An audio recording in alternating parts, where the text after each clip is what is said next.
4:30 रे पहुँचे आउ ठीक 5:05 रे सेठू बाहर सेठू गवर्नर हाउस पर्यंत जीवे। उभय साइड्रे रास्तार विभिन्न प्रकार नृत्य विभिन्न पारंपरिक वाद्य स्वागत करा लोक माने साधारण जनता स्वागत करेंगे।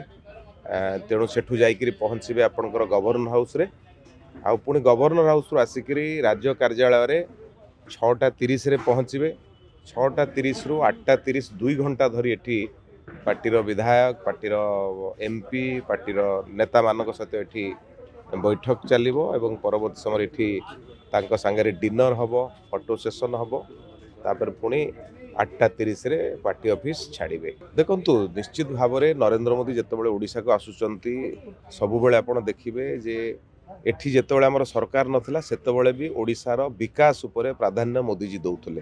तेणु आज जितेबाला सरकार आसीची ओडिशा आहुरी किभଳି भाବରେ विकसित हो पारिबो, आउ कौन सुविधा ओडिशा को हो पारिबो, ये समस्त विषय नहीं कि चर्चा हबो, आलोचना हबो।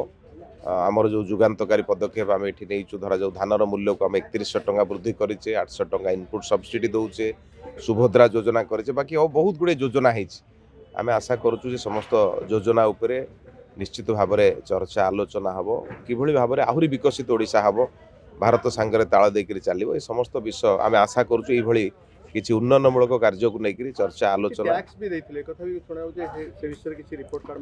निश्चित भाव में जहाँ जहाँ सब थिला समस्त विषय चर्चा आलोचना 2 घंटा धरी विशेष भाव में हम सांगठनिक चर्चा किछि होबो कि आपण सेटा देखिबा। आमे तो भाबुछु एति कथा हबो। सांगठनिक निर्वाचन तो आगामी दिन रे अछि, हमर जनवरी मासरे राज्यर निर्वाचन अछि। एबे हमर सब जगह बूथ कमिटी निर्वाचन चली मास 30 तारिख रे सरीबो।